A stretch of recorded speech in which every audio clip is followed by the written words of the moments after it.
এই ভিডিওটি দেখা মাত্রই আপনার মনে হতে পারে মনে হয় কোনো একটা অপরাধের কারণে এতগুলা মানুষের একটা বদ্ধ ঘরে আটকে রাখা হয়েছে, কিন্তু আসলে এমনটা না। এখানে আপনি যাদেরকে দেখতেছেন এরাই হবে আগামী দিনের রেমিটেন্স যোদ্ধা। এই ঘরটিকে যদিও দেখতে কারাগারের মতনই দেখা যায়, কিন্তু আসলে এটা কোনো কারাগার না, এটা হচ্ছে বিদেশগামীদের ট্রেনিং সেন্টার। বিদেশগামী যাত্রীদের জন্য এটা অবশ্যই করণীয় যে 3 দিনের ট্রেনিং করতে হবে। সেই 3 দিনের ট্রেনিং এর আজকে হচ্ছে প্রথম দিন।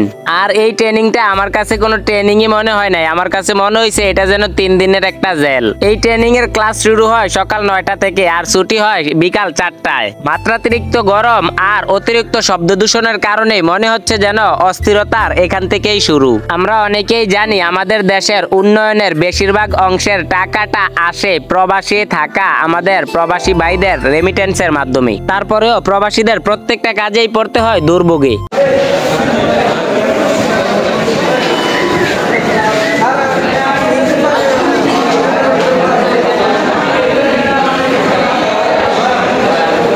উশৃঙ্খলতার মাধ্যমেই মেতে উঠেছে এই স্থান, নেই কোনো শৃঙ্খলা। ছাত্রদের উশৃঙ্খলতা ও বেহায়াপনায় শিক্ষক যেন পাগল হয়ে যাবে এমনটাই দেখা যায় এই রুমের দৃশ্যের দিকে তাকালে। একজন শিক্ষককে একাই সামাল দিতে হয় 300 থেকে 400 ছাত্রদেরকে। আর এখানকার ছাত্রদের দেখতে প্রাপ্তবয়স্ক দেখা গেলেও মোটেও তারা প্রাপ্তবয়স্ক নয়। তাদের আচরণ ও বাচনভঙ্গি দেখেই বোঝা যায় যেন তারা শিশু। এখানের অধিকাংশ ছাত্ররাই মানছে না এখানকার কোনো ডিসিপ্লিন। হই হুল্লোড় আর চিৎকার চেঁচামেচির মাধ্যমেই অতিষ্ঠ হয়ে পড়েছে ক্লাসের অবস্থা। এমন পরিবেশ ও পরিস্থিতির পরিবর্তন খুবই জরুরি। তাই আমি অনুরোধ করব আমাদের দেশের উন্নয়ন নিয়ে যারাই সাধারণত কাজ করে থাকেন এদিকটাও আপনাদের লক্ষ্য রাখা উচিত।